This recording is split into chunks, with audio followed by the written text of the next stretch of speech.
folks, this is Craig, and I felt like doing a lot of filming today, so based on the sequence in which you're seeing things, this might be the first, it might be the third or fourth, I think. But I am only doing one movie review, which is a movie that I don't know if I think today was its first day available to stream or to buy or order on demand. It's called The Hatred. Now, it would be really easy for me to slip into and The Hatred I hated. I didn't hate it. I'm going to give you a non-spoiler beginning, and I'll get into some spoilers. I'll tell you when it's going to happen, in case you want to get away. I get it. I saw the trailer for The Hatred. I'm going to talk a little bit about the trailer, because I can talk about the trailer without there being a spoiler. If trailers are spoilers for you, then stay away from the computer, I suppose. But I saw this trailer, and there was a scene in the trailer that was, as soon as I saw it, I'm like, I gotta see that movie. And I know trailers can be deceiving and all that, and I'm not that gullible, but it was such an awesome idea. It almost reminded me of The Others, when Nicole Kidman goes, where's my daughter? I am your daughter. Almost of that ilk. So, I ordered the movie. And the movie overall is very one-noted, meaning there's no real character depth, and they go to some places, but they go there kind of flat, and even more so, the ending is like Blair Witch 1, unsatisfying, except no one was standing in the corner, but they might as well have been. So, if you're thinking, hey, should I watch The Hatred? I will tell you this, I don't have I don't torrent movies, I don't have the internet, the fancy computer. As you can tell, I film on my phone. So this one is a movie I spent money on. I wouldn't do that if I were you, okay? Personally speaking. Who knows? People, different strokes. You might see a movie like this and it might become your favorite. Could be. I would say wait till you can get it, stream it somewhere for free. Whether it'll go to like an Amazon service or whether it'll go to a Hulu or a Shudder or something like that. Personally speaking, again, it wasn't horrendous. It wasn't something that if I was if I'm scrolling through channels at 2 in the morning and I want to throw something on as I'm going to fall asleep, it wouldn't be my first option, but I'll throw it on. It had enough in it. Okay, now that I sort of gave you the basics of it, I am going to get into a little bit of the good, bad as far as spoiling goes. So if you don't want anything spoiled for you, thanks for checking it out, and maybe coming back after you watch it and see if you agree or disagree. There are 4 female characters. There are 4 female main characters. But it's funny, because at the end of the movie, we forgot all about that. She only found one of her friends, and that friend was tied up and kind of suspended in air. Yet she didn't try to untie her, she just ran out of the room, and she never went looking for the other 2. So that's something. Somebody came to save her, he got sucked into the house, she's like, okay, no big deal, goodbye.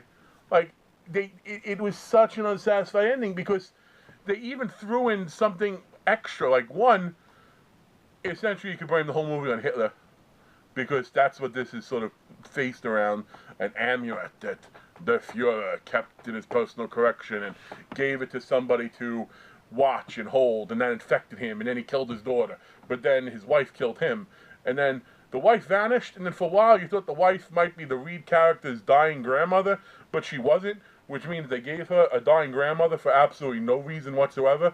It was part of the story, you kept waiting for it to mean something, and it meant nothing. Other than then you feel bad for her, because if the grandmother's dying, she's just like, oh, I wish I could be there. No, don't worry about it. Really? I don't know about you. If they're introducing that, they're not making the character look very sympathetic to me.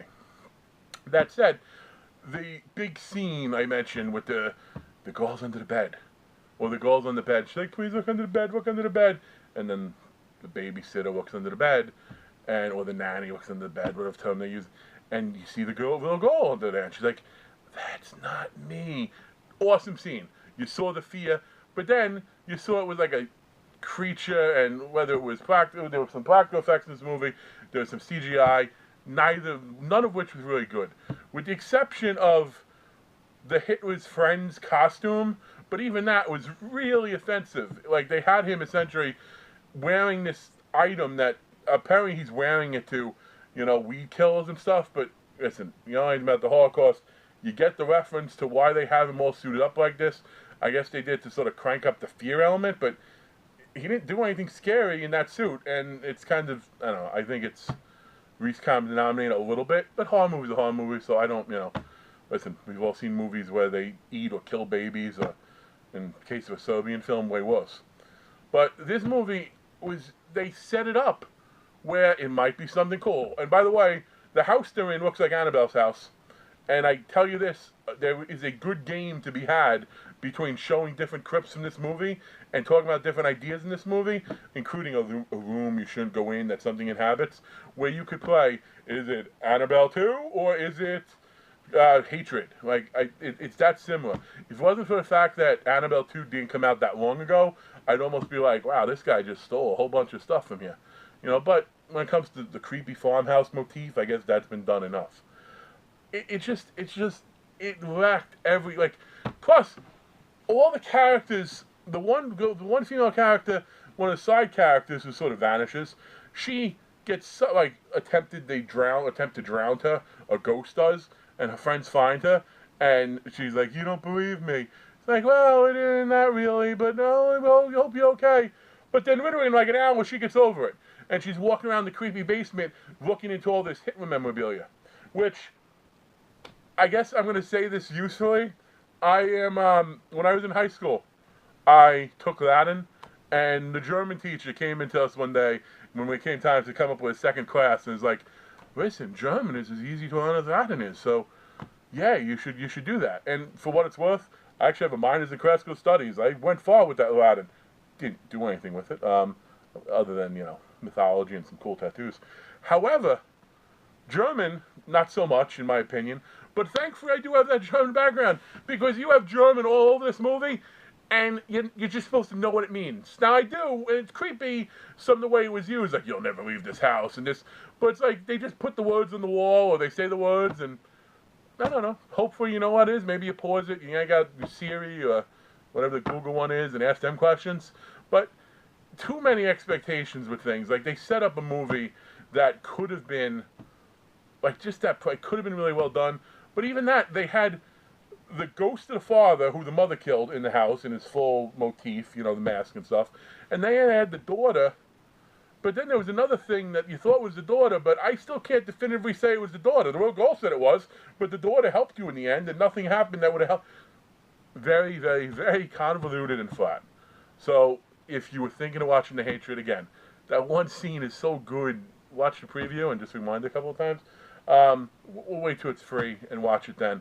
It gives me hopes, though, because you are seeing some stuff that is a little different. I think if they didn't spend almost a half an hour on the backstory of the place, and if they narrowed down to maybe the evil father guy and then the daughter ghost trying to help, even though that's been done before too, like good ghost, bad ghost giving assistance, and then eventually the good ghost is brave enough to stand up against the bad ghost and they save you. I would have liked that more. I still want to know what the hell happened to the people in the house, because you saw them sort of dragged away in one case and mouth covered in another, like you'll never leave, but nothing else. No one looked, no one cared. So that nanny got the girl out of there, which is good, but no one else. The person who came to help the girl left him in there. It's just, and she's like, it's you and me now. Oh, by the way, the little girl's parents, they died too. They were found wrapped in barbed wire sitting in their car, but they looked happy and then they weren't. So that ghost worked a lot faster with the parents than it worked with the girl. So I guess if I go scale 1 to 10, and if you've seen me rate a movie before, which I don't do too many, I plan to. I actually plan to have a fun thing going on for October. But I try to factor everything in. I try to factor in budget and idea, like a movie like Kill Pinata, I gave an 8 out of 10. $3,000 budget. I like some of the stuff they were able to do with practical effects. Whereas a movie like It, I gave a 7 out of 10. Huge, big budget, already a source material, etc. I guess I would give this a 5 out of 10 for what it is. I would say it's better than some of the stuff that you've seen in horror packs, but it wouldn't surprise me if this came in a future horror pack. I don't know, folks. That's my review of The Hatred. If you saw it, comment down below. If you totally disagree with me, definitely let me know. If you agree with me, that's nice too. But thank you for checking this out, and I don't know, be sure to check out my other videos. Thank you.